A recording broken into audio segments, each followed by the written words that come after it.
Hi, it's me, Zoe! Ang batang from this to this!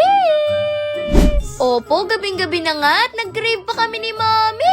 Kakascroll niya kasi nakita namin tong DIY drink! Kaya kahit gabi na, napasugod tuloy kami dito sa bayan! At napasabi na lang talaga kami ng brownies! O diba, gabi na pero yung energy pang umaga, no? At dito nga po kami sa 7-Eleven magpapalipas ng gabi. Hoy Zoe, magdi-DIY drinks lang kayo dyan. Kapag may nag-crave talaga sa pamilya, lahat kami magke-crave na rin. Na para bang nakakahawa yung pag-crave, no? At pagpasok nga namin dito ay naganap kagad ako ng sandwich. Opo, para may partner naman yung DIY drinks na gagawin namin. At dahil nga wala yung sandwich na hinahanap ko, ito na lang spam musubi. At sa puntong yan, kumuha na rin ako ng mogo-mogo na lychee flavor. At pati na rin itong Yakult. Gusto rin sanang igawa ni Mami si Daddy ng chocolate drink, kaya lang wala ng Chucky. At sabi nga ni Daddy dyan ay kung ano na lang daw yung meron. Dati na talaga namin ginagawa yung mga ganito. Ang kaibahan lang ay nagpa-vlog na kami ngayon. At lubos rin kaming nagpapasalamat sa lahat ng sumusubaybay sa amin. May mga nagme-message pa nga na sobra raw silang na-inspire sa mga family vlogs namin. Hayaan nyo at mas gagalingan pa ng batang from this to this at ng Brooks pa.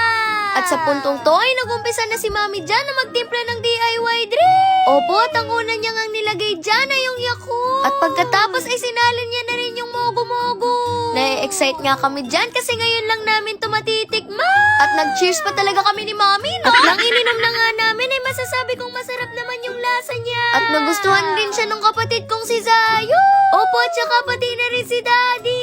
At sa puntong yan, ako na nga yung nagpresenta na magtimpla ng chocolate drink ni Daddy. Opo, at para mas lalong maging special ay palalagyan pa natin ng chocolate ice cream. Hindi lang yan kasi meron rin siyang topping. Na para bang chocolate overload na to, no? At nakakuha na rin si Zayo ng cotton candy slurpee niya. At dahil nga tapos na, i-deliver na natin to kay Daddy. At sana nga magustuhan niya to, no? Dahil kung hindi, ako na lang yung iinom. Hoy Zoe, hindi ka mga aga. At ito nga, kumuha na rin si Mami ng mga hotdog sandwich dyan. Opo, para sulit naman yung paglabas namin. Sabi ko naman sa inyo, basta pagkain, hindi magtitipid si Mami. At natawa pa nga ako dyan kasi mali yung pagbukas ko ng spam musubi. Imbis na pag ganyan, ang ginawa ko pag ano, itadakimasu. Hoy Zoe, hindi ka gagano.